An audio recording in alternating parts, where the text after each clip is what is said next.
Hi everyone. Today I'm interviewing Danae Paulson, who's a teacher at John Davidson School in Coaldale, Alberta. Hi Danae. Hi, nice to be here. Thank you for being here with me. I requested an interview with you because I'm interested in uncovering the impact the internet has on teaching and how technology can impact the way we teach and if the removal of internet access in the classroom affects the way we teach and the way students learn. First, would you mind just providing a brief summary of your teaching career to date? Sure. I graduated in 2009 from U of L. After subbing for a little while, I got my first teaching position at R.A. Baker Middle School in Coaldale. And then I was there for a couple of years before my current position came up, and right now I'm teaching at John Davidson School in Coaldale. Teach grades 4 to 9. That's a lot of grades to teach. What type of technology access did you have at R.I. Baker, and how did you incorporate internet tools into your teaching? So at R.A. Baker, they were a pretty good school about technology. We had everything, we had full access to everything. So we had smart boards in every classroom. There was a laptop cart that was portable throughout the school. We had a computer lab with podcasting equipment, a class set of iPods. So I basically had access to whatever I kind of wanted. The internet tool that I used the most often was probably my smartboard. Really interactive, really great for the students to be engaged about what they're learning. And the Smart Exchange was able to give me a lot of resources for teaching different subjects in my classroom. So that's the one I used probably the most often. That's awesome. As you stated earlier, following R.A. Baker, you had a position, or you acquired a position at John Davidson. Was there a difference in the access to the internet and technology in the new position? And how did you adapt your teaching to that? So moving from R.A. Baker to John Davidson was quite a challenge, actually. John Davidson is unique in that it's an exclusively a Low German Mennonite school. So every student that comes through the doors is ESL. And I also teach students that are multi-leveled. So I have a 4-5-6 homeroom and a 7-8-9 class that I teach. And within those classes, I have multiple levels. And the technology kind of just got started last year. They actually didn't really have a lot of technology at all. So when I got here, it was quite a hard transition for me to find a way to teach and be just as engaging without my smartboard. And I ended up getting a smart tablet, which helped me work at the front of the room, but still project smart lessons onto the projector. And that really saved me, that smart tablet. So I just found a way to make it work. I had to find different ways to engage them. That's really cool. Must have been a hard road. Yeah. What types of internet tools do you utilize now in your classroom? So I use a variety of things now. Palliser Regional Schools has a Google initiative now, so we are really getting into Google+, and Google+ is one of the ones that I use most often. The Scholastic Book Wizard is another one that I use a lot. Discovery Education is great for media. I have Brain Pop that I use often. Smart Exchange I still use. Reading A to Z. I have quite a few that I use. Cool. Can you tell us a little bit more about how you use Google Plus to engage your students?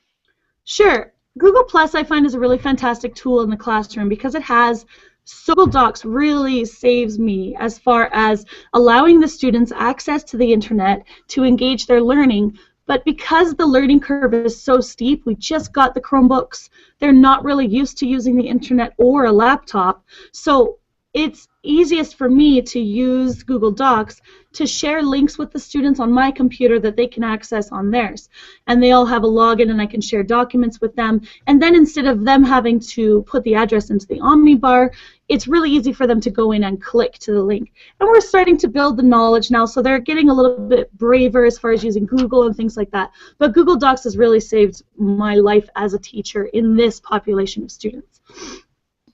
Yeah, I bet it has. I've used it, and I think it's amazing. So as someone who has experienced both complete access and restricted access to internet and technology, how would you say internet and technology can aid and enhance one's teaching?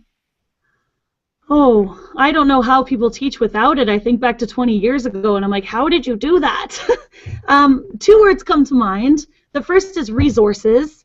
As a teacher, it's so important. That's probably the most important thing, is to get resources, be able to build ideas, and the internet is a really successful thing to help you do that, with websites like Pinterest and YouTube, and teachers pay teachers, and it goes on and on. So gathering resources, that's what the internet is most useful for a teacher, and it's almost a vital tool.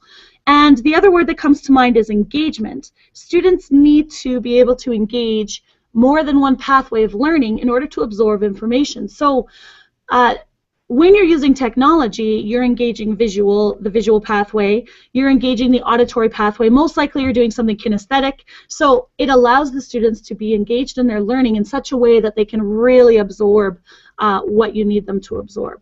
So those two things are really what is most beneficial about technology for me as a teacher. Awesome. Thank you for sharing. Now, just to wrap up the interview, a couple things here. Which internet tool have you had the most success with in your teaching? And is there any particular tool that you have wanted to experiment with but haven't yet? Sure. Google Plus has really given me an opportunity to target my students' learning at their individual levels, because I have such a variety of student levels in my classroom. You know, grade 6 students that are just starting English learning this year. They're literally reading and writing at a grade 1 level.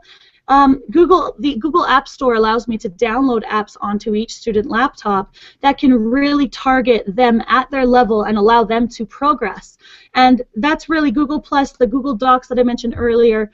It's really taken off in my classroom, and I've integrated it so fully into my teaching that it has been the most successful thing for me. As far as what I'd like to try out next year, I have one website in mind. It's called epicbooks.com, and it's a virtual library basically where students can look up popular titles of books, Scaredy Squirrel, Holes, any novel, any picture book you can think of, at all different ages, all different levels, and they can read the book on the screen. They can also have it read to them, so it's auditory and visual, and I haven't had a chance to check it or integrate it into my classroom, but that's definitely something I'm thinking about for next year. Best of all, it's free, and teachers love free stuff. Yes, yes, they do. Well, thank you so much for sharing your experiences and thoughts with me. I appreciate your time, and thanks. No problem at all. It was a pleasure to share. All right. Talk to you later. See you. Bye.